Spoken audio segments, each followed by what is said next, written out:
tous, j'espère que vous allez bien, que vous êtes en forme, que votre journée a été performante. En tout cas, moi j'ai écouté le CJD aussi. Et qui plus est que le CJD pour permettre une conférence sur la co-performance, c'est quand même un réseau entrepreneurial de longue date et qui montre qu'il est en capacité de fédérer. Et merci à toutes et tous d'être là ce soir. Donc je vais inviter, on a la chance pour cette soirée d'avoir des personnes de renom. Et je vais vous inviter à venir nous rejoindre. Gauthier Devas, donc ancien leader de la patrouille de France.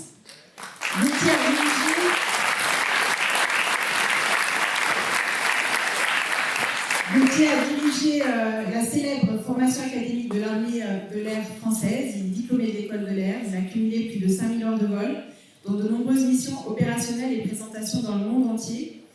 Et puis, après sa carrière militaire, il est devenu pilote de ligne et conférencier intervenant sur les thématiques du leadership, de la confiance et de la performance collective. Merci, Gauthier, d'être parmi nous.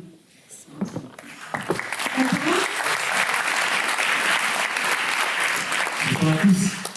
Fabien Peloux. Pelouse.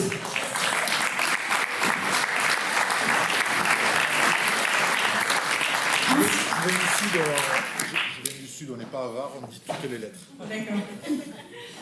Ancien capitaine emblématique de l'équipe de France de rugby, bien entendu, Fabien Pelouse donc, détient le record des sélections avec le 15 de France, plus de 118 caps, joueur de légende au Stade Toulousain. Il a remporté de nombreux titres nationaux et européens. Et aujourd'hui, il est investi dans la transmission des valeurs du sport, notamment en tant que consultant, dirigeant et ambassadeur de cause solidaire. Merci Fabien d'être parmi nous.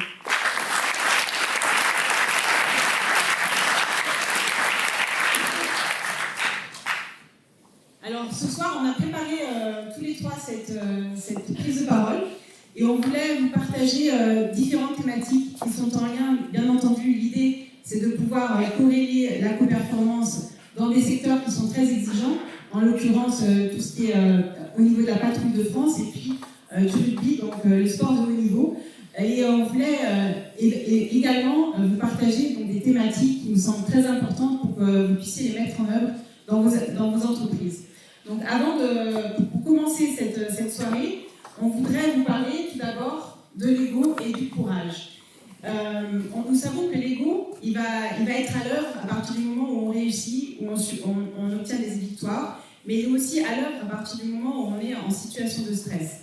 Et à ce moment-là, je voudrais voir avec nos intervenants, dans ces situations de stress et ces métiers très exigeants, notamment Gauthier, quand on est à quelques mètres de l'autre pilote, comment est-ce qu'on peut gérer ce stress-là? Comment la peur, elle peut être un levier pour déployer en fait cette notion de courage plutôt que l'ego individuel qui, bien évidemment, dans ces métiers-là, j'imagine, est assez développé. Dis-toi comment faire pour passer de l'ego au courage collectif.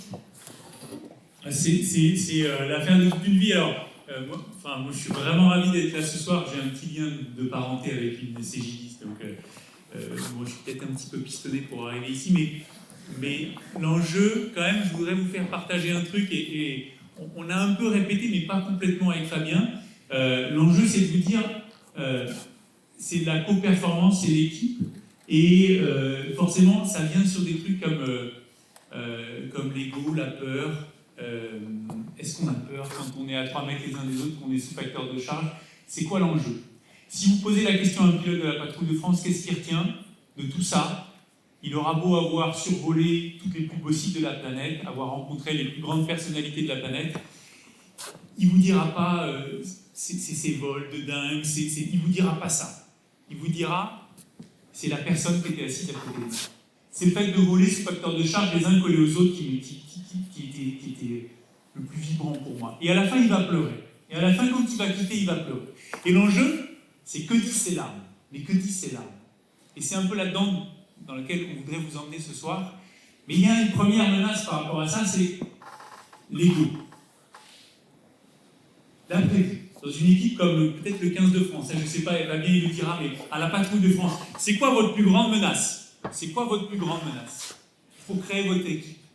Celle qui va vous emmener hyper loin. C'est quoi votre plus grande menace? Vous savez ça? Comment? C'est vous. En fait, votre plus grande menace, c'est vous. Votre deuxième plus grande menace. Qu'est-ce qui fait que, j'imagine, alors je ne vais pas parler pour vous, mais qu'est-ce qui fait que sur un terrain de rugby, à un moment, vous pouvez flancher? Je pense que c'est, en tout cas, nous, à la Patrouille de France, notre plus grande menace, c'est nous. La deuxième, c'est qui? C'est quoi? C'est pas la peur. La deuxième, c'est l'autre.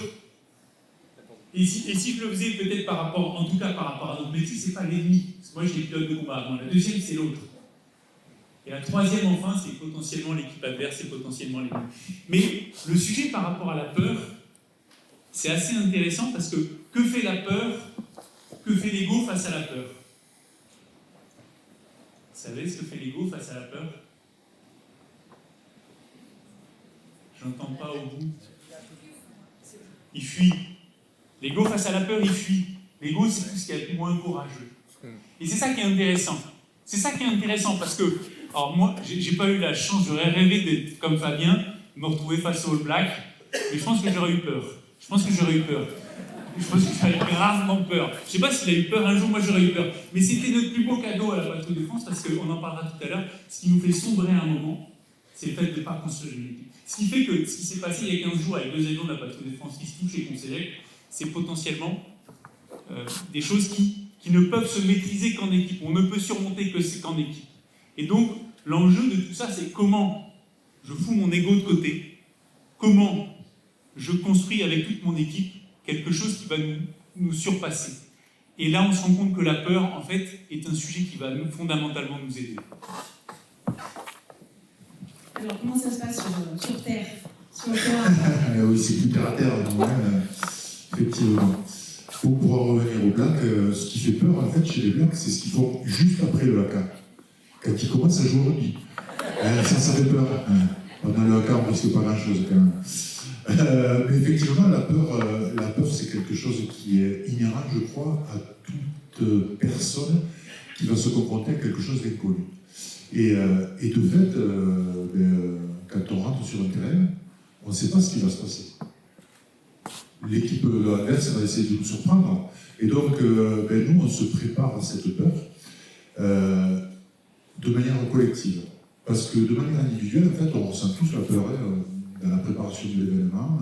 Alors, quand on est jeune joueur, ça commence le lundi pour le match le samedi. Et plus on vieillit, et plus la peur recule durant la semaine. Mais pour vous parler de mon cas personnel, moi j'ai toujours appréhendé la peur comme en fait une information. Oui, si on ressent des choses par rapport à un événement futur, c'est que finalement cet événement est important pour nous. Il est important. Et donc comme il est important, et que la peur arrive, c'est un marqueur finalement d'un événement qui peut changer votre futur, votre future histoire. Et moi, je l'ai toujours appréhendé, en fait, comme une information que je reçois, et je l'ai toujours transformé de manière individuelle en une chance. J'ai la chance de vivre cet événement.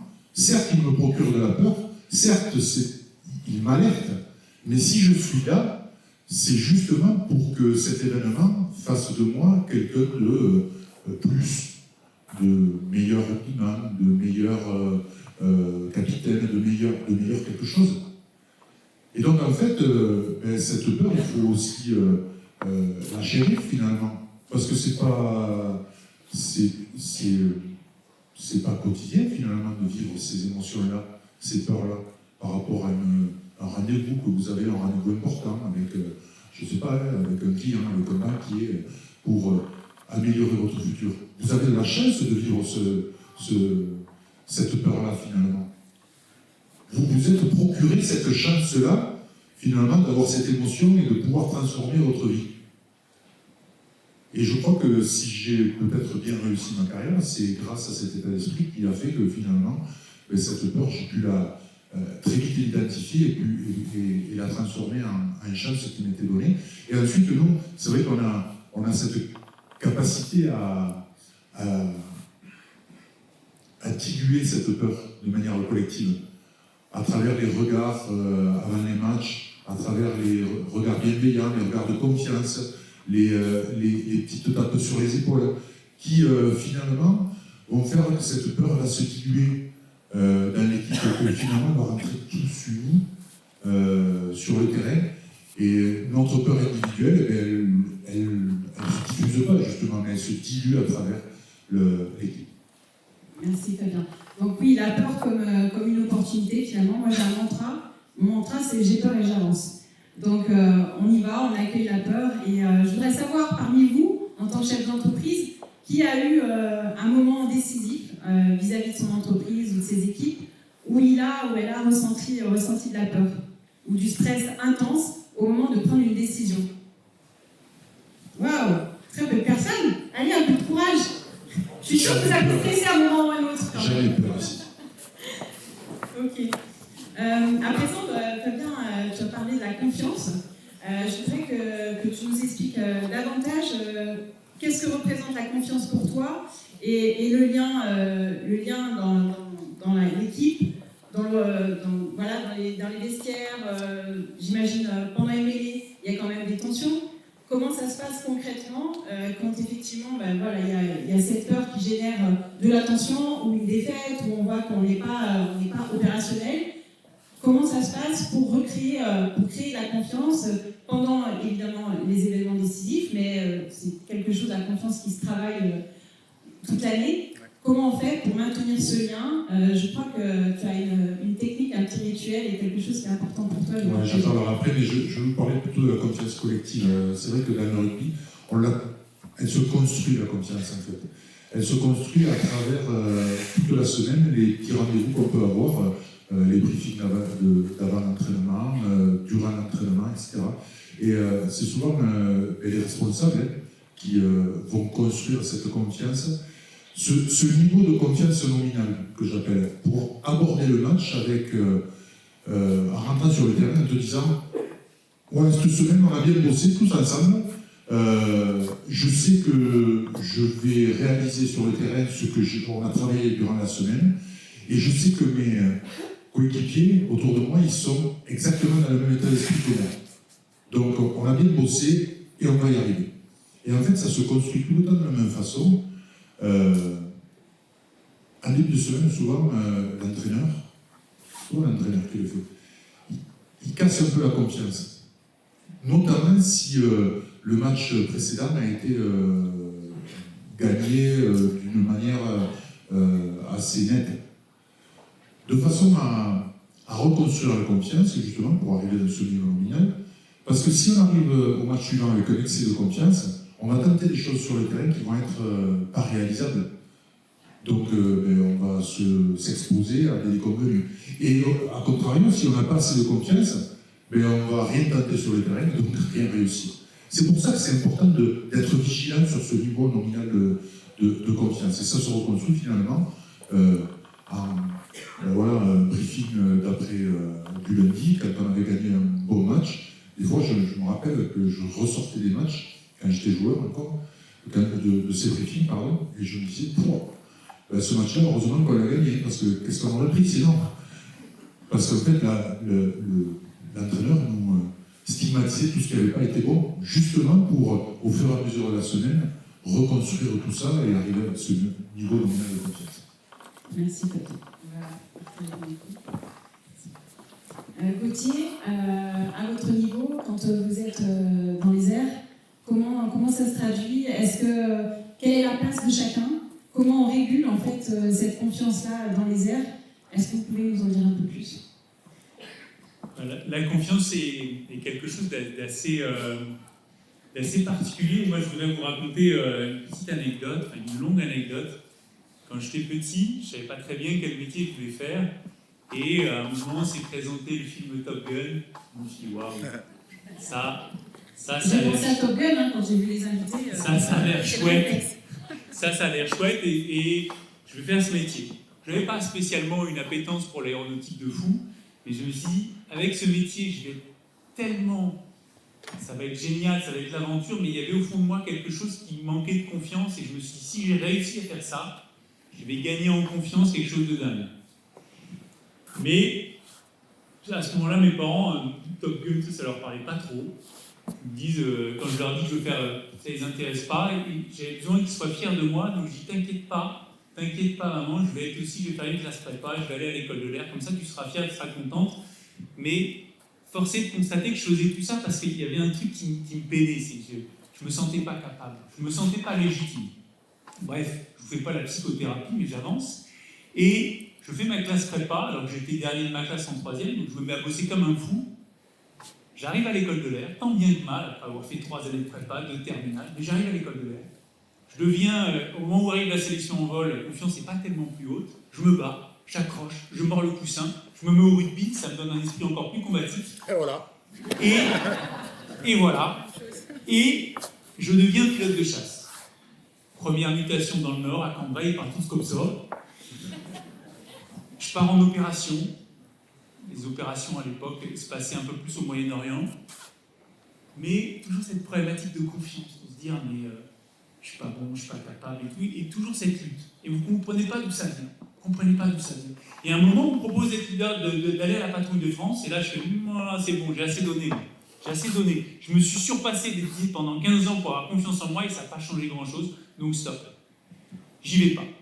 2 ans après, coup de fil du directeur des ressources humaines de l'armée de l'air, il fait bon, ça fait 3 leaders de la patrouille de France qui à chaque fois quittent la patrouille de France et quittent l'armée de l'air, ça va pas, on voudrait sélectionner nous-mêmes, nous l'état-major, le leader, parce que ça se faisait différemment avant, et on t'a présélectionné parmi 3, est-ce que ça t'intéresse? Je dis, alors, aller faire le clown dans le ciel, risquer sa vie pour ça? Non, moi je veux bien risquer ma vie pour vous, pour mon pays, mais pas pour faire le clown dans le ciel. En fait, j'essaie de trouver la meilleure excuse qui soit pour surtout pas qu'ils me choisissent. Et donc il raccroche, il dit ok.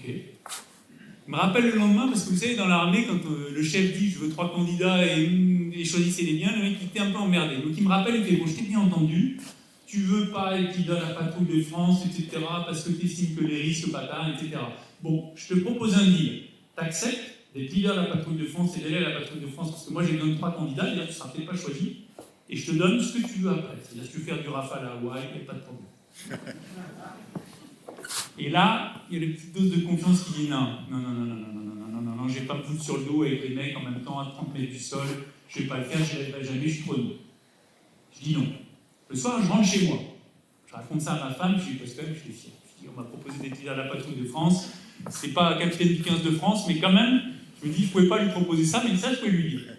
Et là, elle me dit, bah là, tu fais quoi? Je dis, tu comprends, on a 3 enfants, j'ai déjà fait des opérations, tu veux quoi? Tu veux des orphelins à la fin, quoi? Elle me dit, ok, tu veux pas être leader de la patrouille de France, il n'y a pas de problème, mais tu ne nous mets pas sur le dos. Jusqu'à la fin de l'eau, je ne veux pas entendre pendant 15 ans, ah, on peut être leader de la patrouille de France, mais tu comprends, les femmes, les enfants, etc. Et je dis pas aller. Non, ça, tu ne nous le fais pas. Donc, t'as peur si tu veux, mais c'est pas sur notre dos. Je dis, comment tu dis que j'ai peur? Tu dis que j'ai peur? Ok. Le lendemain, je rappelle le directeur des ressources humaines, j'avais pas envie d'y aller, j'avais peur. J'ai dit, oubliez ce que je vous ai dit, je suis hyper volontaire. Le mec qui me regarde, c'était pas un vrai directeur des ressources humaines, sinon il m'aurait envoyé bouler. Mais ok, il avait besoin pour le chef. Et là, le truc, quand vous voulez pas que ça arrive, ça vous tombe sur le dos, je vais à la patrouille de France, ils se disent, bah lui, il a l'air un peu moins autocratique que les 2 autres, et ils me choisissent. Et là, je me retrouve comme un con à la patrouille de France, je suis mort de trouille, je sais que dans 6 mois, je vais devoir me mettre sur le dos tous ensemble avec le leader à 3 mètres les uns des autres. Je me dis, qu'est-ce que tu fous là? Comme le coup d'avant, je mords le coussin, etc. Et à la fin, vous y arrivez, parce qu'il n'y a rien qui est impossible. Dans la salle, et quasiment la plupart d'entre vous réussiraient également. C'est pas un truc, ça a été mystifié, je ne sais plus comment on dit, mais globalement, c'est pas si compliqué que ça. Mais se passe une chose supplémentaire. C'est que l'année d'après, vous êtes leader de la patrouille de France. C'est quoi un leader de la patrouille de France? C'est, vous dites, on vire à droite, ça part à droite, on vire à gauche, ça part à gauche. Et en fait, c'est comme si vous aviez 7 petits canards qui vous suivent et qui vous regardent tout le temps. Tout le temps. Au moment pour aller aux toilettes, au moment pour aller tout le temps, parce que pour pouvoir faire ça, pour pouvoir être à 3 mètres les uns des autres, vous vivez ensemble. Et je pense que ça, Fabien, il l'a vécu en tant que capitaine. Et quelle est la particularité de vos équipiers? Ils vous connaissent par cœur. Mais par cœur. Mieux que votre femme, mieux que vos frères et sœurs, mieux que vos parents, ils vous connaissent par cœur. Et là, vous dites, comme dites, moi, ils vont se rendre compte que j'ai pas confiance en moi. Mais ils vont se rendre compte que le capitaine du bateau, il n'a absolument pas confiance en lui. Et là, c'est la méga trouille. Vous dites, ils vont se rendre compte, ça va être le plus gros fiasco de la Terre. Et je me suis dit, mais tu vas voir, ça va être toi le leader qui, le jour du 14 juillet, va se bourrer dans les fumées. Loin d'imaginer que ça m'arriverait, mais 8 ans après. C'est une autre histoire. Là, je découvre un truc. C'était peut-être sur une photo, je ne sais pas si on a la photo d'après, je découvre un truc. Non, c'est pas celle-là, c'est pas grave. Mais c'est celle de rugbyman, c'est pareil. Je découvre un truc, Je pars à mon premier meeting en tant que leader de la patrouille de France, Jesolo, Italie, 500 000 personnes. Je l'avais projeté des dizaines de fois ce truc et je me suis dit, tu vas voir, tu ne vas pas oser monter dans l'avion. Et là, je ne sens rien. Et quand je vous dis je ne sens rien, j'ai l'impression d'être Goldorak, Superman, qui vous voulez, Fabien Pelouse, je sens rien. Je sens rien. Et je suis content d'y aller. Et quand je vous dis je suis content d'y aller, je suis archi content d'y aller. Je me dis, putain, il y a 500 000 personnes, on va s'envoyer à l'air, ça va être génial. Et à un moment, je me retourne vers moi, je me dis, mais t'as pas peur? T'as pas de problème de confiance en toi, mais qu'est-ce qui se passe? Qu'est-ce qui se passe? Comment réagissez-vous, vous, quand vous réussissez quelque chose? Dites-moi. Qu'est-ce que vous vous dites? Rien? Vous dites quoi? Cool. Vous dites cool, c'est grâce à moi. C'est grâce à moi, l'ego. Fabien, est-ce qu'une fois tu t'es dit que tu allais gagner un match grâce à toi? Non, parce que Fabien est au-dessus de la moyenne. Mais moi, je me dis, c'est grâce à moi. Je l'ai pas dit. Ah, il va nous le dire après, je file le micro, je vous promets après. Mais je découvre, en quittant la patrouille de France, quand je recommence un petit peu à galérer, qu'en fait, c'est le mec qui me tienne sur les épaules. C'est mes 7 équipiers. C'est mes 7 équipiers qui me donnaient une telle confiance en moi, une telle bienveillance que j'avais plus peur de rien. J'avais une putain de confiance en soi. Et c'est ça le plus beau à vivre, et c'est ça que je vous souhaite de vivre. Et j'aimerais savoir si Fabien a dit un jour à ses équipes qu'ils avaient gagné le match grâce à lui.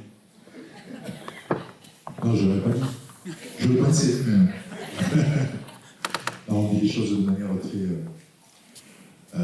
très collective quand même dans le rugby. Effectivement, moi j'ai toujours... C'est certainement un trait de caractère aussi, mais j'ai toujours fait passer l'autre avant moi. Donc que l'autre soit bon, c'était normal. Que moi je le sois, ça faisait partie du truc, quoi. Mais ce qui m'intéressait avant tout, c'est que l'autre soit bon. Que je mette l'autre dans des conditions pour qu'il ait confiance en lui et qu'il soit bon. C'est une vraie qualité du leader, de pouvoir être en capacité de proposer à l'autre d'exceller et de le porter finalement, de l'inviter à aller plus loin. Je crois qu'il faut avoir ce que j'appelle moi le sens de l'autre. C'est-à-dire que si on est trop individualiste, pour être manager, pour être responsable, c'est un peu compliqué quand même, parce que toutes les décisions qu'on va prendre, elles vont passer au filtre de son propre individu. Et je pense que pour être effectivement un bon leader, un bon manager, un bon responsable, il faut avoir ce sens de l'autre qui permet finalement de se mettre dans l'empathie, de réfléchir à la place de l'autre. Alors, en tout cas, d'avoir son point de vue. Et après, on prend les décisions qu'on a à prendre. Hein.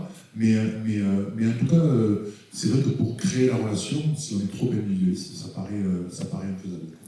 Et tu expliquais que tu avais une technique pour garder le lien depuis que tu n'es plus capitaine.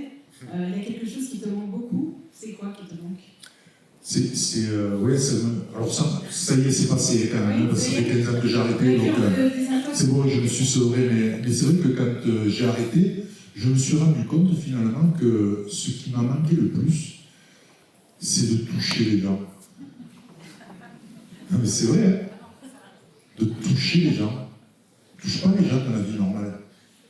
Dans le rugby, on est tout le temps en train de s'embrasser, de se mettre des coups d'épaule, des coups de tête, des coups de tout, quoi. Et c'est vrai que quand on est dans un moment de stress, comme on l'évoquait, quand on est le fait d'avoir un contact physique, c'est important, et puis ça crée des souvenirs quand même. C'est vrai que quand on parlait du moment du haka, je ne sais pas si vous avez remarqué, mais au moment du haka, les équipes, en fait, elles sont ensemble, elles se tiennent. Dans une équipe de rugby, au moment des hymnes, les joueurs se tiennent épaule contre épaule. Ils ne sont pas debout en train de chanter la Marseillaise, bien alignés.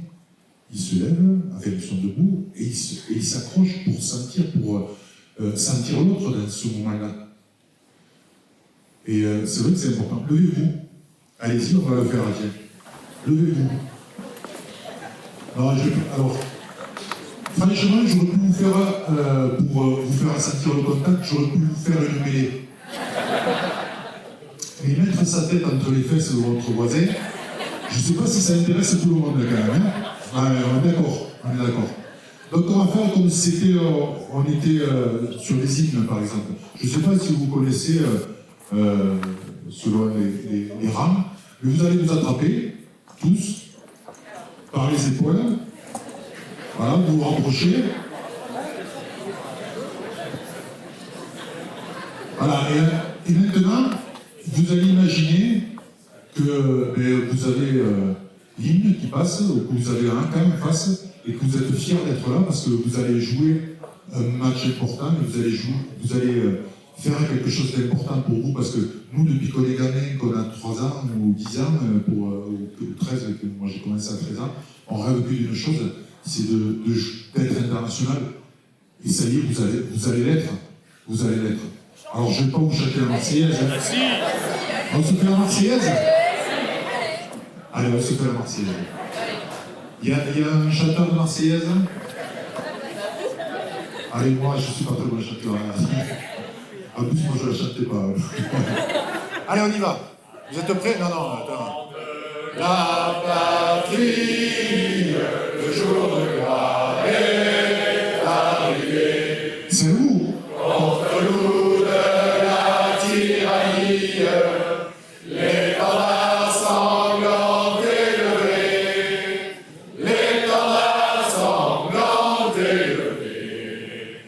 Entendez-vous dans nos campagnes mugir ces féroces soldats qui viennent jusque dans nos bras, égorger nos fils et nos compagnes, aux armes citoyens, formez vos bataillons, marchons, qu'un sang impur abreuve nos sillons.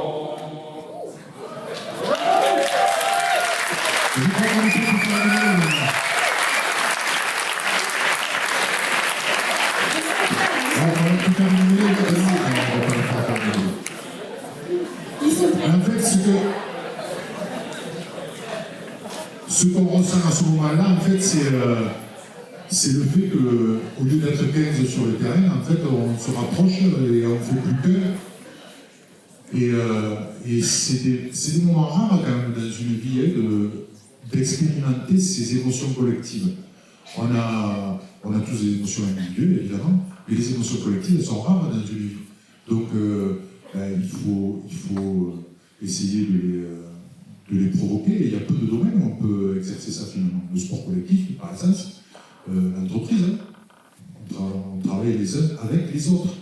Donc, à un moment, si j'ai un conseil à vous donner, c'est d'essayer de vivre ces moments d'émotion collective. C'est pas de jouer contre les blagues, hein, parce que ça pique un peu quand même, mais de vivre ces émotions collectives, c'est des moments tellement rares que ça vaut le coup d'être vécu finalement.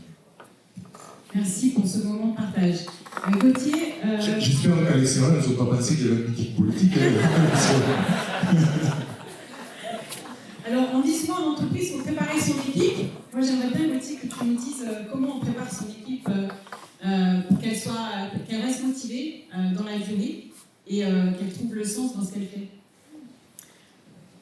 C'est un sujet qui est dingue, qui est hyper de société. C'est vrai que quand on voit la patrie de France, et la première réflexion que j'avais, que je vous partageais tout à l'heure, c'est de dire mais pourquoi on prend autant de risques finalement pour faire une démonstration. Moi, mon extérieur droit était orphelin de son papa qui s'était tué à la patrie de France en 82, et on peut se dire mais pourquoi on prend autant de risques pour ça? Et la question, elle est beaucoup plus vaste que ça. C'est pourquoi vous faites ce que vous faites? Pourquoi vous êtes là? C'est quoi l'enjeu de tout ça? Et là aussi, il y a des petites pépites de vie que vous pouvez croiser, vous pouvez avoir comme ça. Et moi, il y en a une en 2012 qui m'a beaucoup frappé. J'étais quasiment à la fin de mon premier livre de la patrouille de France. Et on soutenait 2 associations caritatives. Une qui qui aidaient des enfants atteints du cancer, donc qui venaient passer un peu de temps avec nous, et d'autres qui étaient des malades de la maladie de Charcot, maladie dégénérative de dingue. On passait des moments incroyables avec eux, et à chaque fois, on les voyait arriver avec des lumières dans les yeux, on va voir la patrouille de France, c'était nous qui ressortions avec beaucoup d'émotion parce qu'ils nous avaient partagé leur quotidien. Et un jour, sur un meeting à Poitiers, on fait l'entraînement, et il y a un malade de la maladie de Charcot qui est décédé 2 mois après, et il assiste à la démo, et puis à l'issue de la démo, on va parler avec lui, et puis moi je discute avec lui, puis il me raconte le vol comme s'il était dans l'avion. Et vraiment comme s'il était dans l'avion. Je lui dis, mais putain, c'est dingue, comment t'as senti tout ça? Et il me dit, mais c'est pas ça le plus important, Gauthier, c'est pas ça le plus important. Le plus important, c'est que pendant 25 minutes, j'ai oublié ma maladie. J'étais avec toi dans l'avion, j'ai vu ces couleurs, j'ai vu cette beauté, j'ai oublié ma maladie. Et là, à ce moment-là, je dis, mais bon Dieu, mais c'est pour ça que j'ai vu tout ça. C'est pour ça que je me suis entraîné. C'est pour ça que j'ai surpassé ma peur. C'est pour lui, c'est pour 25 minutes. On compte tout le temps dans la vie. Mais en fait, la vie, elle peut trouver son sens en 1 seconde, en un match, en 3 fois rien. Et quelque part, le sens, ce serait d'être capable de revivre cette révélation au quotidien. C'est tous les matins se dire, mais bon Dieu, quelle merveille. Mais bon Dieu, quelle merveille, ce que je vais vivre encore aujourd'hui. Et c'est fabuleux, quoi. Et ce bonhomme-là, qui est décédé 2 mois après, moi j'y pense très souvent, et c'est un petit peu avec des gens comme ça qu'on arrive à donner du sens à nos équipes. Merci. Fabien, oui, bravo, parce qu'aujourd'hui on voit bien qu'en entreprise, la question du sens, elle est fondamentale. On a parlé aussi brièvement de la santé mentale et du bien-être, mais derrière la motivation, pour être motivé, il faut déjà se sentir en capacité d'aller de l'avant et de se sentir bien. Et la question de la santé mentale, notamment dans le sport de haut niveau, c'est un vrai sujet. Est-ce qu'à un moment ou à un autre, tu as ressenti cette question de cette santé-là? Bien sûr, il y a le physique, hein, quand on est un sportif de haut niveau, c'est crucial, mais au niveau de l'esprit et au niveau de la tête, comment ça se passe quand on doit tenir sur la durée? Comment on fait pour préserver son équipe, se préserver soi? Alors souvent on emploie ce terme santé mentale dans un aspect négatif, hein, pour dire voilà, on ne fait pas grand chose pour sa santé mentale. Moi je ne pense pas qu'il faut le prendre comme ça. Pour revenir au sens que l'on donne aux choses, il y a des gens qui ont l'esprit de compétition très développé et qui pour ça font beaucoup d'efforts et se lancent totalement dans leur activité. Et pour devenir sportif professionnel, il faut se lancer dans l'activité à fond, parce qu'on n'est pas rugbyman professionnel de 8h du matin à 17h ou 18h quand on a fini l'entraînement. On est rugbyman professionnel 24h sur 24, fatalement. Et moi, cette question de santé mentale, en fait, je l'ai rapproché beaucoup du sens que je donnais à mon engagement. En fait. Moi, j'ai toujours été quelqu'un de très engagé dans mon activité. Et en fait, j'ai très vite identifié le sens de mon engagement.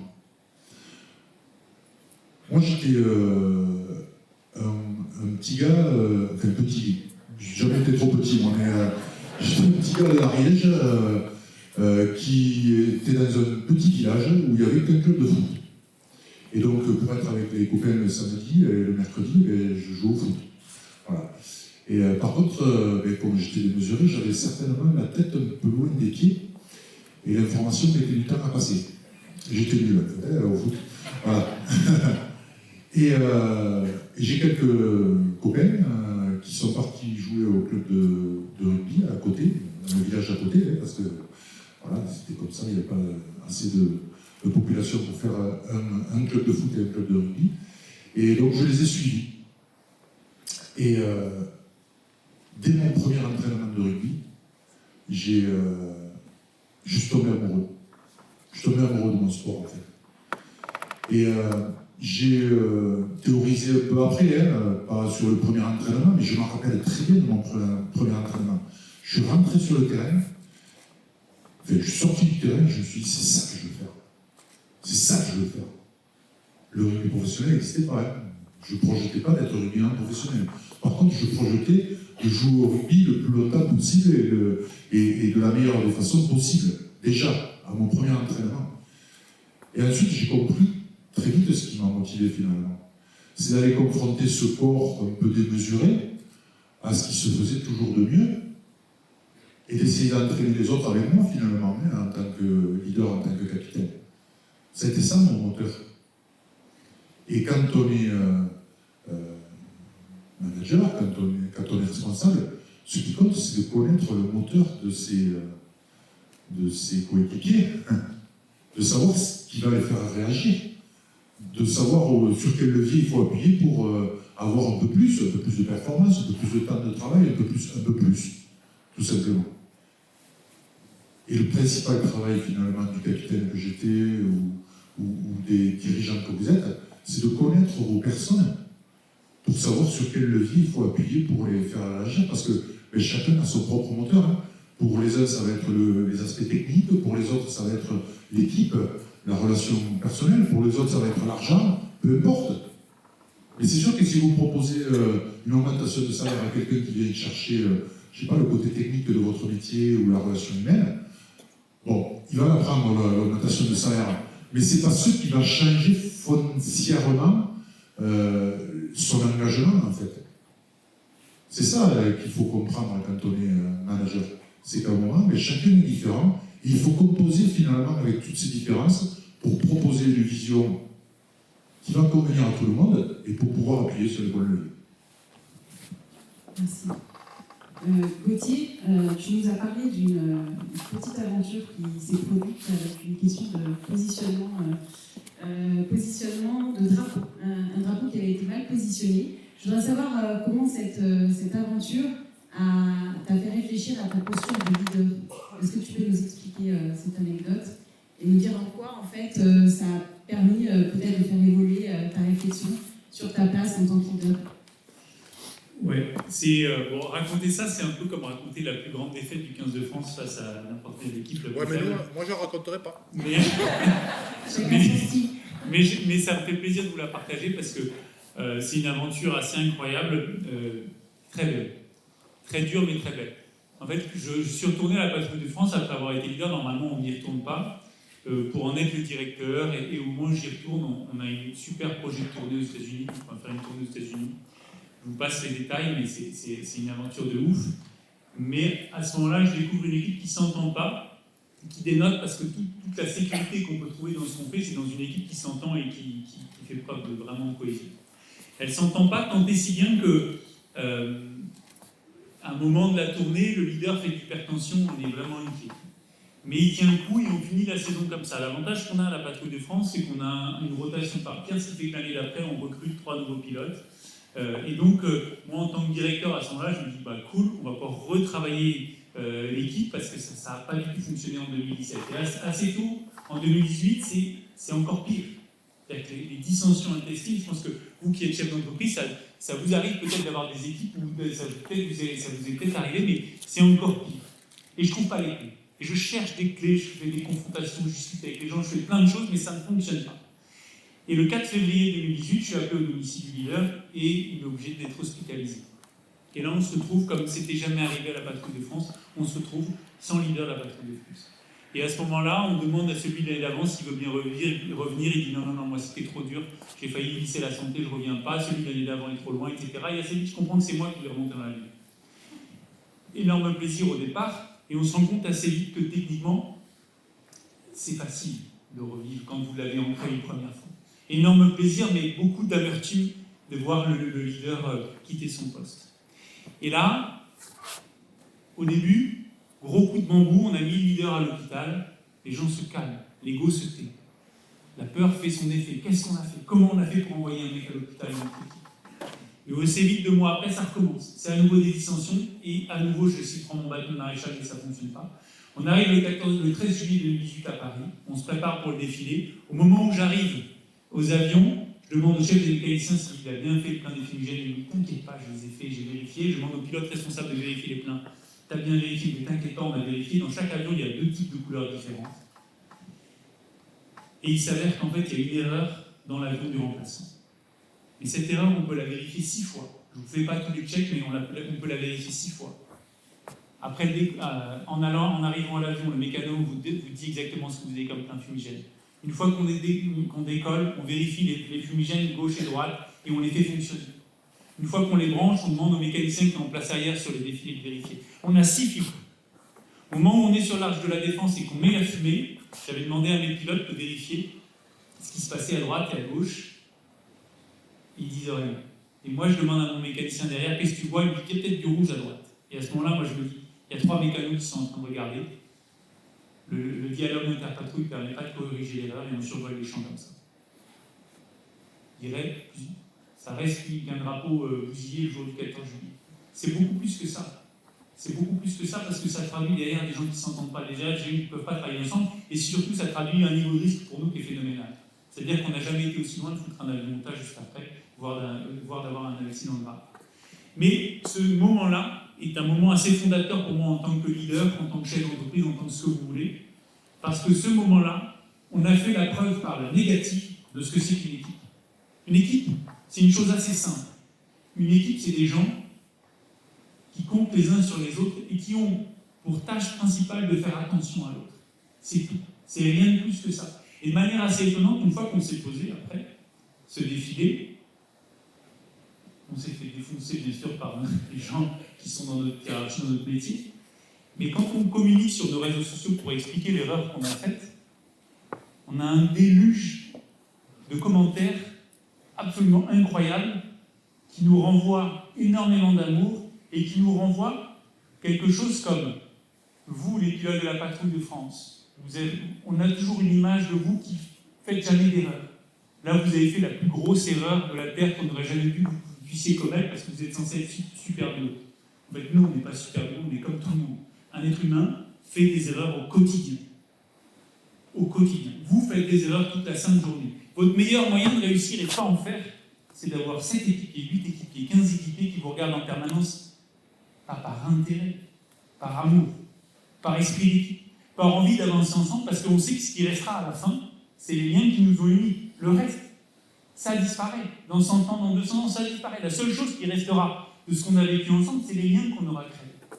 Et donc, en fait, on peut décliner de milliers de malheurs qui soient, Nathalie, l'idée de construire une équipe, mais l'enjeu, c'est quels sont les liens que j'ai envie de créer derrière, en tant que leader? Qu'est-ce que je veux rester derrière? Et surtout, en fait, tout ne m'appartient pas. Il n'y a pas que moi qui vais créer une équipe, on va la créer ensemble, et comment je vais essayer de dynamiser ça? Et moi, ce qui restera beaucoup plus, et du coup, j'arrêterai là, parce que je parle déjà beaucoup trop, c'est l'écoute. L'écoute étant, à mon sens, la plus grande qualité qu'on puisse avoir, et derrière tout ce qui s'ensuit, bien sûr, parce qu'une écoute qui s'arrêterait à ça, on n'irait pas bien loin. Mais en tant que leader, au travers de ces expériences où on échoue lamentablement, eh bien on se rend compte que souvent il nous a manqué un peu d'écoute et un peu de fraternité entre nous. Merci. L'écoute, je rajouterai active. Tu peux continuer à parler parce que c'est super ce que tu dis. Ah oui, c'est passionnant. Est-ce qu'un leader peut se montrer vulnérable, le chef d'entreprise vis-à-vis de ses équipes? Qu'est-ce qu'on fait quand on doute, quand on est en stress, quand on a peur, ou qu'on a peur de prendre une mauvaise décision, puisqu'on porte tout un collectif, on porte des projets, on a envie d'atteindre des objectifs et de réussir? Est-ce qu'un leader peut se montrer vulnérable? Si oui, comment? Enfin, comment toi tu vis cette notion de vulnérabilité C'est toujours difficile dans le milieu du rugby où il faut montrer sa force dans le rugby, sa force physique, sa force mentale, sa force, c'est un milieu d'hommes et de femmes désormais fortes. Donc c'est vrai que c'est difficile d'appréhender ces situations de moins bien finalement, hein, parce qu'une carrière c'est jamais linéaire et qu'il y a des hauts et des bas et qu'en tant que joueur, en tant que capitaine, en tant qu'humain, on a des faiblesses et que ça peut arriver de passer au travers de matchs. Et moi autant j'ai pas l'impression d'avoir été celui qui a fait gagner un match, autant il y a un match dans ma carrière, le seul, de dire, où je me suis senti seul responsable de la défaite de mon équipe. Finale de la Coupe d'Europe 2008. Un petit match quand même, voilà. Où j'avais quelques soucis familiaux et ça a rejailli sur ce match-là. J'étais plus énervé qu'à d'habitude. Je prends un carton jaune pour avoir mis un coup de pied aux fesses à un adversaire. C'est peu commun quand même. Je prends des pénalités, enfin, on perd le match de peu finalement, parce que les autres joueurs avaient eu la bonne idée d'avoir été performants, eux, alors que moi je ne l'avais pas été, j'étais capitaine de l'équipe. Et je n'étais pas là pour ça en fait. Je n'étais pas là pour montrer une faiblesse quelconque, je n'étais pas là pour montrer la voie pour perdre. J'étais là pour faire le contraire. Et en tant que capitaine, moi, c'était mon avant-dernière saison. Hein. J'étais un capitaine expérimenté, j'avais beaucoup d'expérience en tant que joueur. Se retrouver dans une situation comme ça, ça a été assez compliqué. Et finalement, le groupe, par pudeur, je pense, par respect, m'a pas fait le reproche ouvertement, en tout cas, de cette défaite. Ils m'ont accompagné pour me remonter le moral, pour penser à autre chose, pour finir la saison, parce qu'on avait encore la demi et la finale du championnat à jouer, et on a gagné. On a gagné le championnat cette année-là. Et en fait, c'est ça, finalement, que je retiens un peu de l'équipe, du sens de l'équipe. Parce que, oui, évoluer à l'équipe, c'est bien, hein. Le concept, il est sympa, mais ça amène à quoi, finalement? Ça nous apporte quoi d'évoluer à l'équipe? Et ça apporte ça, finalement. C'est la somme, évidemment, de tous les aspects techniques, de la somme des stratégies mises en place, etc. Mais c'est aussi ça, surtout. C'est la capacité qu'a l'équipe à tirer une personne qui est en mauvaise posture, d'une situation de cette situation-là. C'est ça qui est important dans la création de l'équipe, finalement. Et heureusement, bon, ça n'est arrivé qu'une fois, mais je crois qu'on est tous confrontés à des moments de faiblesse, à des moments de doute, à des moments où ça va un peu moins bien. Et dans ces moments-là, quand on a su créer une équipe autour de soi, c'est quand même plus facile d'en sortir. Donc d'utiliser le groupe comme ressource, faire confiance, parce qu'on a parlé de la confiance et la confiance individuelle, comme tu l'as exprimé, et qui est trompeuse, hein, parce qu'on se dit leader de la patrouille de France, il est hyper confiant, il gère, etc. Mais en fait, à l'intérieur, c'est tout autre chose. Et puis d'utiliser le collectif comme une ressource quand c'est nécessaire. Et ce collectif, la nécessité de le connaître dans ses singularités et de créer des liens d'ouverture, le sens de l'ouverture, de l'engagement. Il vient vraiment avant tout des liens et de la coopération qu'on met en place en fait en tant que leader, c'est ça? Très bien. Tu veux rajouter quelque chose? C'est parfait. En fait, pour ma part, je voudrais vraiment que vous puissiez profiter des deux personnages, je vais dire, qu'on a ici.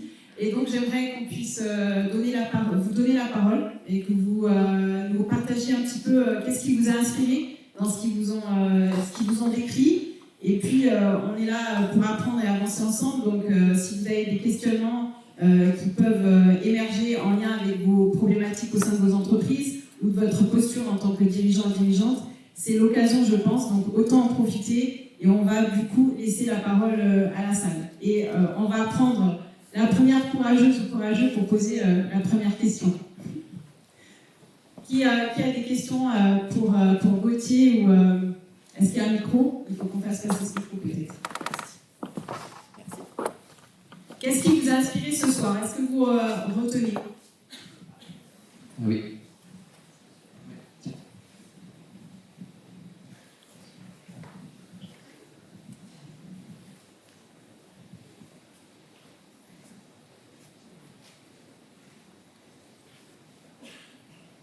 Vous avez rien retenu, quoi?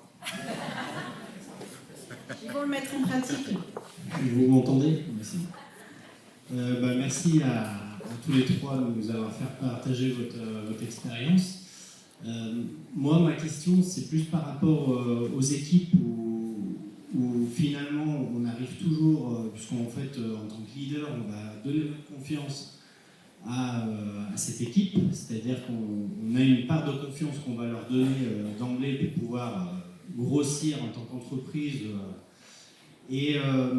Ma question, c'est plus de comment vous gérez les échecs, c'est-à-dire que vous en avez parlé, mais dans la gestion humaine globale de l'ensemble de l'équipe, comment vous arrivez à gérer l'échec d'une personne qui ne va pas être d'accord avec vous, qui va se confronter à vous, qui va essayer parfois de vous dégrader en tant que leader, dans un groupe où des fois c'est compliqué d'arriver à manager tout le monde. Comme vous dites, la plupart du temps c'est des personnes différentes avec des caractères différents. Et vous, comment vous l'avez vécu et comment vous l'avez géré? Moi, je crois beaucoup en fait une fois qu'on a créé une équipe, cette équipe elle peut être considérée comme un individu en fait, avec son propre code moral, son propre code de valeurs, ses propres façons de faire. C'est une entité équipe, un individu équipe. Et comme entre tous les individus, des fois, il peut y avoir des tensions entre l'entraîneur et en fait, moi je crois que tant qu'on ne passe pas que l'équipe elle s'est fixée souvent ce qu'on appelle un règlement intérieur, quoi. Des façons de faire, notamment autour de la moralité en tout cas de l'équipe. Tant qu'on ne sort pas des limites de cette moralité, moi j'estime que le groupe il vit bien. Dès qu'on flirte avec les limites, ou qu'un individu flirte avec cette limite du code moral, en fait, dans un premier temps, on réexplique comment fonctionne l'équipe, quel est le code moral, etc. Et si il persiste à être en dehors de ce code moral, il faut le sortir de l'équipe. Parce que finalement, le plus important, c'est que l'équipe continue à fonctionner correctement. Parce que s'il y a ce que j'appelle un soleil noir dans l'équipe, c'est sûr que ça va être compliqué. Et puis, le dirigeant, il est là pour ça. Le chef, il est là pour ça, pour expliquer, en fait. Un chef, une tribu. Deux chefs, plus de tribu.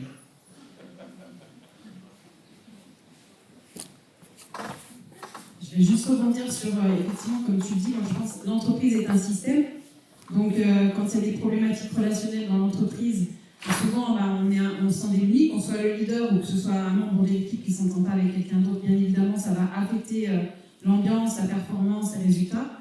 Et de renvoyer au système, mais pour renvoyer au système, il faut qu'il y ait un cadre. Et ce cadre, c'est bien qu'il soit construit. Alors moi, je préfère parler d'éthique plutôt que de morale. Donc, qu'est-ce qui est bien pour l'ensemble du groupe et de travailler ensemble en fait en amont et de le reposer en tant que chef d'entreprise de manière claire. Et après avoir des espaces de régulation ou des espaces d'écoute, c'est-à-dire que si une personne, on a vu, il y a des leaders positifs, des leaders négatifs, donc des personnes qui peuvent, parce qu'elles ne se sentent pas bien dans l'entreprise ou parce qu'elles n'ont pas compris le récit de l'entreprise et là où on va, en fait, il faut écrire une histoire ensemble. Et donc si la personne n'a pas envie de partager cette histoire, effectivement, elle peut quitter l'entreprise tout simplement et prendre ses responsabilités. Mais de mettre en place un système de régulation, c'est mieux. Parce que sinon, on se retrouve dans des mécanismes d'ego, justement, et de confrontation personnelle où on a du mal à sortir. C'est assez intéressant parce que nous, on a un exemple qui est un peu opposé à celui d'une équipe de rugby. C'est que quand vous démarrez l'entraînement à la Patrouille de France, une fois que vous avez démarré, vous ne pouvez plus vraiment changer d'équipier. C'est-à-dire que le niveau d'apprentissage fait que les pilotes de combat que vous avez dans les forces ne peuvent pas vous remplacer comme ça. Donc, je suis complètement aligné avec l'idée qu'à un moment, si quelqu'un qui s'oppose, il faut le sortir. Mais quand vous faites ça à la Patrouille de France, vous induisez un risque qui est très très fort. Donc, on va repousser beaucoup plus loin parce qu'on n'a pas le choix, le moment où on va sortir la personne. Et il y a une autre chose qui est assez intéressante, c'est que je trouve que finalement, moi j'avais assez oublié et j'ai l'impression que c'est un peu sociétal, c'est que une personne, nous tous, On est un peu bon et un peu mauvais. On n'est jamais complètement bon et complètement mauvais. Et on est libre. Et on est libre de faire le bien ou le mal quand on veut. Donc, ça veut dire que les gens avec qui vous travaillez dans vos équipes sont libres de faire le bien ou le mal quand ils veulent. Et que vous n'avez pas le pouvoir de les changer. Vous n'avez pas le pouvoir de les changer. Donc, la première chose, déjà, c'est de pas forcément se culpabiliser en tant que leader. C'est pas de votre faute forcément. C'est pas de ma faute forcément si l'équipe 2018, elle fonctionnait pas. J'ai une part de responsabilité, c'est pas forcément de ma faute. Et donc, comment on fait avec ça? Vous n'avez pas le pouvoir de changer les personnes qui sont en face de vous, donc l'alternative, quand vous pouvez changer la personne, c'est bien, mais on sait aussi tous que c'est difficile après. C'est toujours un traumatisme. Virer quelqu'un d'une équipe de sport, on le voit tout le temps en plus avec le rôle des médias, c'est souvent un traumatisme. Sortir quelqu'un de la patrouille de France, ça m'est arrivé, c'est un traumatisme qu'on met en général 2 ou 3 ans à soigner. 2 ou 3 ans. Donc, qu'est-ce qu'on peut faire au milieu? Ce qu'on a dit tout à l'heure, l'écoute, enfin tout ce qu'on peut essayer de mettre en place, mais je trouve que déjà de comprendre qu'il y a une part de liberté individuelle sur laquelle personne ici pourra jouer, fait que, voilà, à un moment, il faut accepter la situation telle qu'elle est. Quand elle est conflictuelle, il faut se battre, mais il faut accepter que, voilà, on n'a pas une baguette magique pour la changer.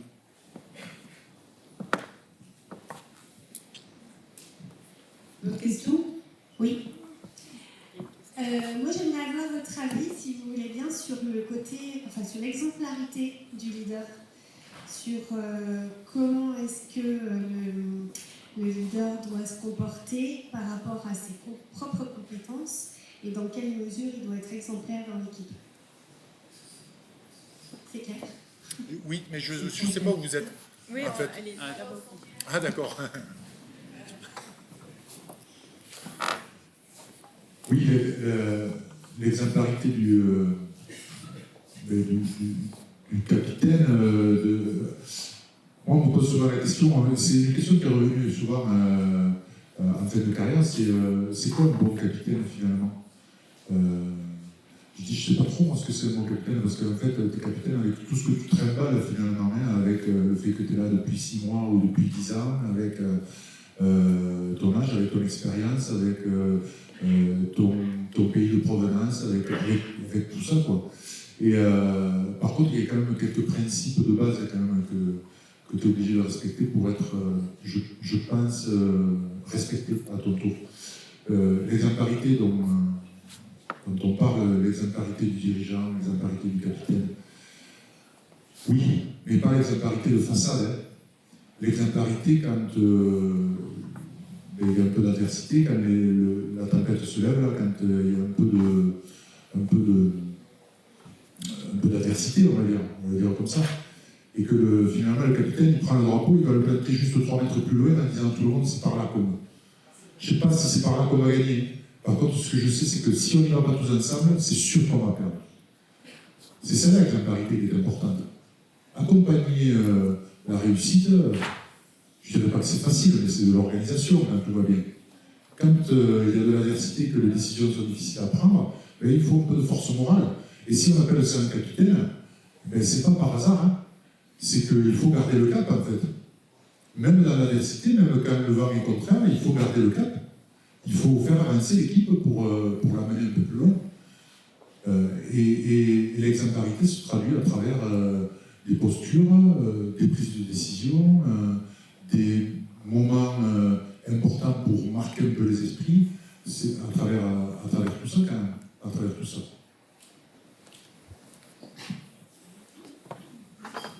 Je rajouterais, mais c'est même pas ajouter, c'est juste le dire autrement, c'est pendant longtemps, moi je voulais faire un sujet sur l'exemplarité, j'ai dit mais pour moi c'est le général de Gaulle qui a dit on ne peut pas commander autrement que par l'exemple, etc. En fait c'est pas du tout lui, mais quelque part l'exemplarité c'est inspirer, en fait le capitaine il inspire quoi.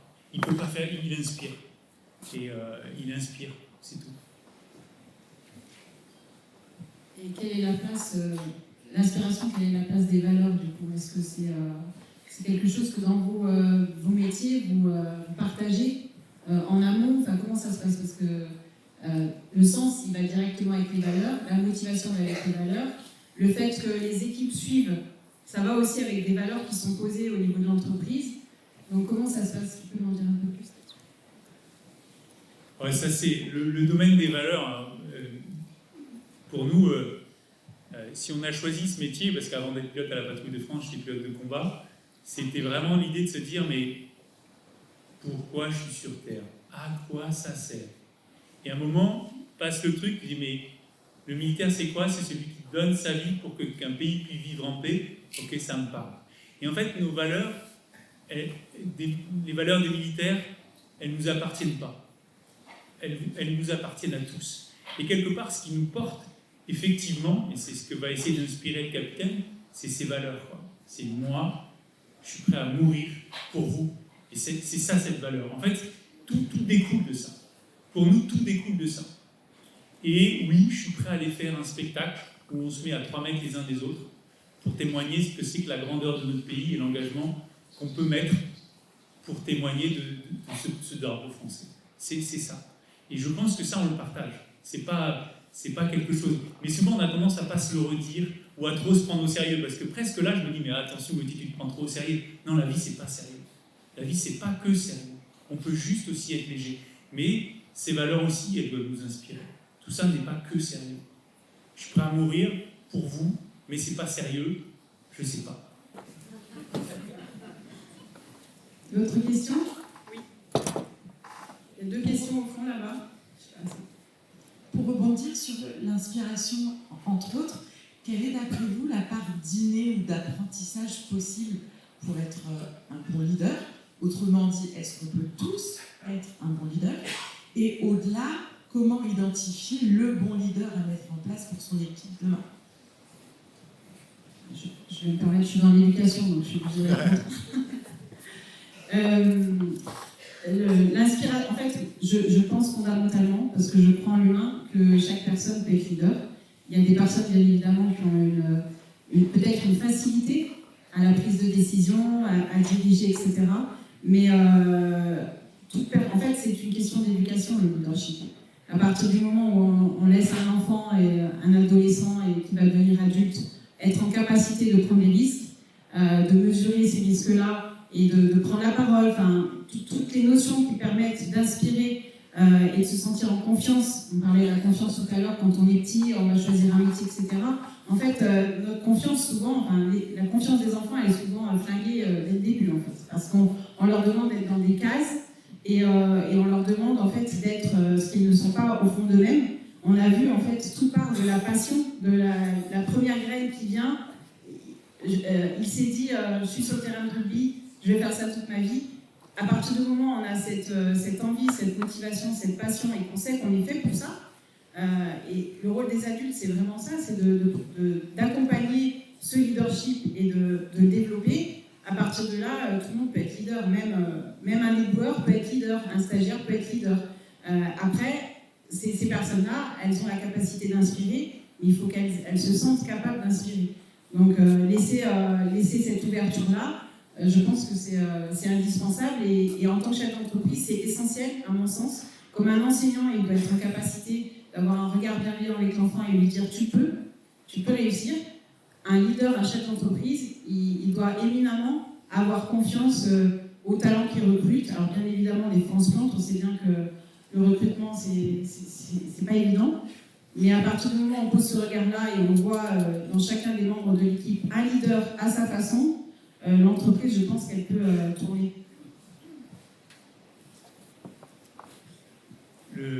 La notion de... Moi, j'aime beaucoup l'idée qu'on est tous venus sur Terre avec des talents différents. Il y en a qui ont le talent d'être leader, d'autres d'être suiveurs. Et donc, effectivement, en fait, on pourrait tous un peu tout faire, mais il y a quand même des domaines dans lesquels on est meilleur. Alors après, comment on choisit? Je pense qu'il y a quelque part dans votre vision, j'imagine, en tant qu'entrepreneur, vous voyez bien des gens qui sont assez proactifs, qui aiment diriger, et d'autres qui aiment suivre. Vous avez des seconds qui sont hors pair, et d'autres... Donc je pense qu'en fait, avec un regard, j'imagine que le sélectionneur d'une équipe, il voit très bien celui qui aime ça. Et j'ai l'impression que une des premières qualités que j'irais rechercher, c'est quelqu'un à qui je donnerais du leadership, c'est est-ce qu'il aime faire progresser les autres? Est-ce qu'il aime les embarquer? Est-ce qu'il aime les écouter? Ou est-ce qu'il s'intéresse plutôt à sa propre performance? En général, s'il aime l'autre, s'il aime s'intéresser, s'il aime l'embarquer, je suis assez serein, ça va être un bon leader. Mais il faudrait qu'on en parle encore pendant très longtemps, parce qu'il y a tellement de caractéristiques. Moi, je vais être un peu plus tranché, je pense que tout le monde ne peut pas être leader. Désolé. Mais effectivement, hein, tu l'as dit un peu avec tes mots, moi je le dis de manière un peu plus franche, parce qu'il y a le savoir-faire du leader, et il y a le savoir-être. Et le savoir-être, ça ne s'apprend pas en fait. Tu nais avec certains traits de caractère qui te donnent ce savoir-être pour aller vers les autres, aimer, comme le disait Gauthier, aimer faire progresser l'autre, aimer la relation à l'autre. Il y a des gens qui n'ont pas ce trait de caractère-là. Ils peuvent apprendre des techniques pour manager, mais au fond d'eux-mêmes, ils n'auront pas la base, finalement. Donc, oui, on est tous différents, et tout le monde a son rôle à tenir. Et ne pas être leader, c'est pas un défaut, c'est simplement un état de fait. Mais par contre, si on met quelqu'un qui n'est pas leader, qui n'a pas ce sens du leadership, de l'envie de faire progresser l'autre à ces postes-là, on aura certainement un management défaillant. Derrière le leadership, juste pour faire le lien, il y a la question de l'épanouissement. Pour moi, un leader, c'est quelqu'un qui est épanoui, c'est-à-dire qu'il est bon dans ce qu'il fait. Après, qu'il soit suiveur, leader dans les positions d'entreprise, peu importe, mais c'est l'épanouissement, et avec l'épanouissement, il va être efficace. Est-ce que vous avez d'autres questions? Oui. Oui, bonsoir. Déjà, merci Fabien Pelouse d'avoir chanté la Marseillaise avec vous. C'était une belle émotion collective. Plus sérieusement, j'aimerais revenir sur la notion de confiance et de motivation. Quand on fait le bilan d'une opération, d'une affaire qui a été gagnée, livrée, on fait le bilan, on voit les aspects qui ont été positifs et négatifs. Et j'étais surprise par que vous disiez vous avez fait un bon match, et puis l'entraîneur il vous dit bah non, vous n'avez pas été bon.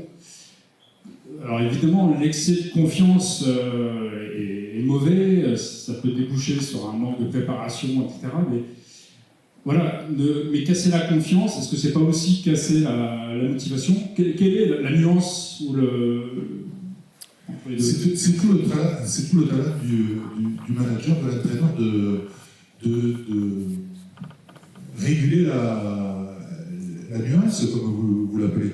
En fait, il ne faut évidemment pas trop casser la confiance pour permettre tout le monde ça dessus-dessous. Moi, je vais vous raconter une anecdote, en fait, où j'ai pris conscience que finalement, la confiance, c'est une notion qui vient jouer le rôle de ciment dans l'équipe. Dans toutes les briques qui composent l'équipe, ça vient jouer le rôle de ciment. Et ce qui est génial avec la confiance, et là, je sais que vous allez adorer ça, c'est qu'il n'y a pas besoin d'investir 1 euro pour générer de la confiance. Ça ne coûte rien, la confiance. La confiance se construit avec des petits riens, des petites tapes sur l'épaule, un regard bienveillant, un petit mot, un petit discours. Moi, je compris ça au cours de match.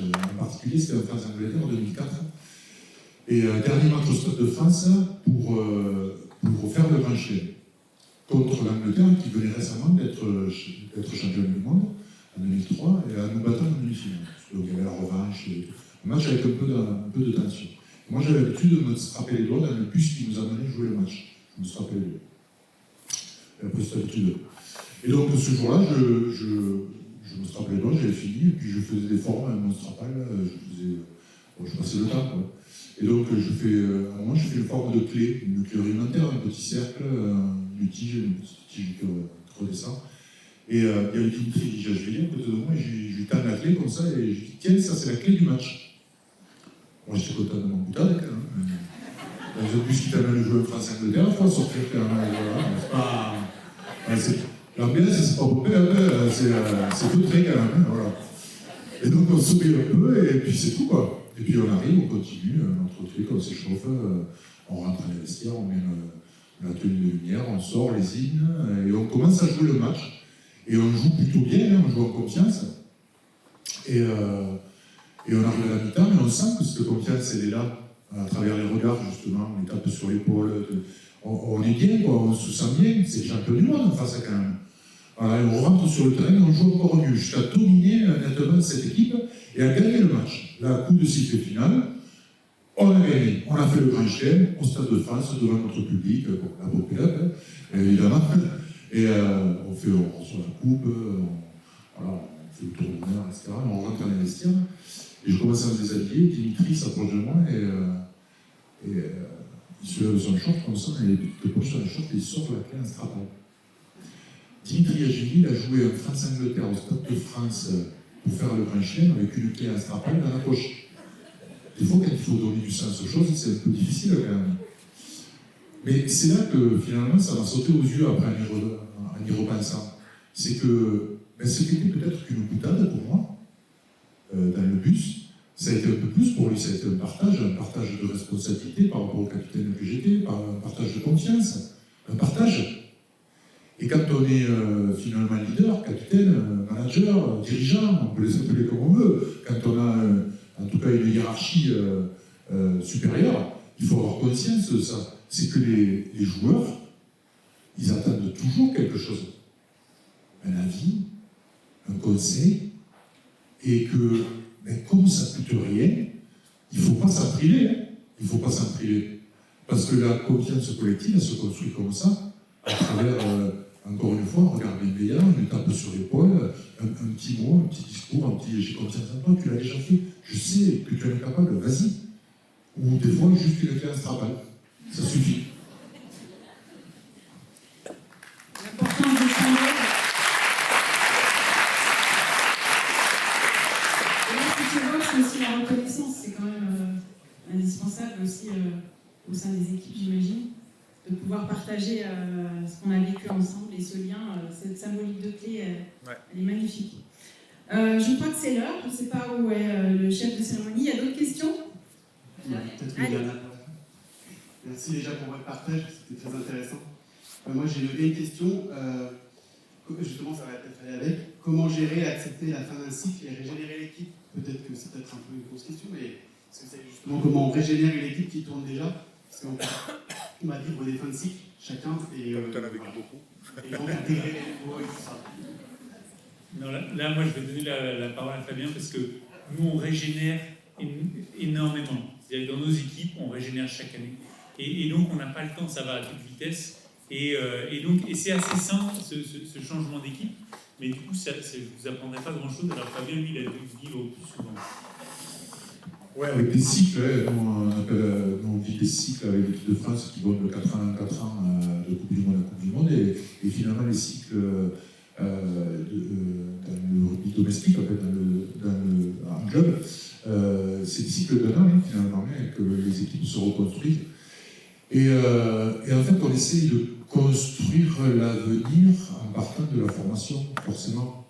C'est-à-dire que tous les clubs travaillent énormément pour régénérer leurs effectifs à travers la formation qu'ils peuvent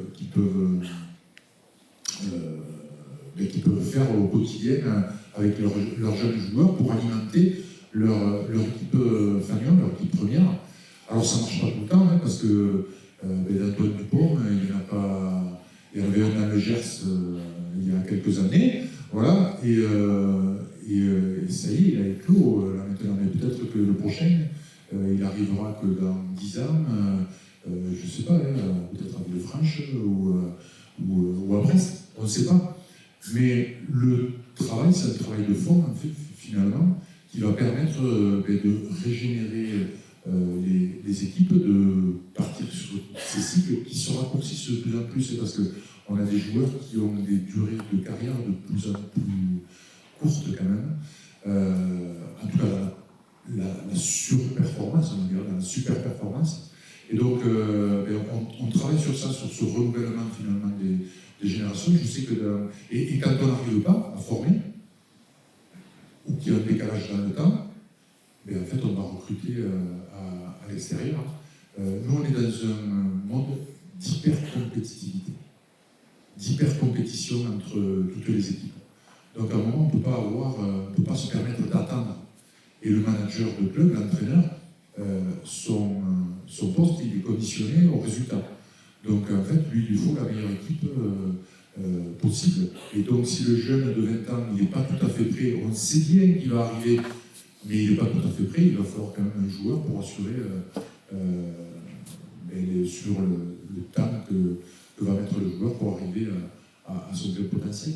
Donc, en fait, on anticipe ça à travers la formation de base, évidemment, hein, dans les équipes, mais aussi la formation continue, en continuant à faire travailler, en développant les joueurs, les jeunes joueurs, mais finalement, tout au long de la carrière, on se développe.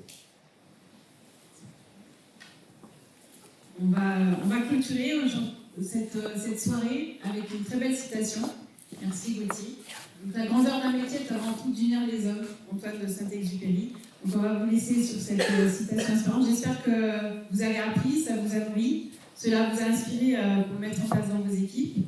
Et je laisse la parole à Richard.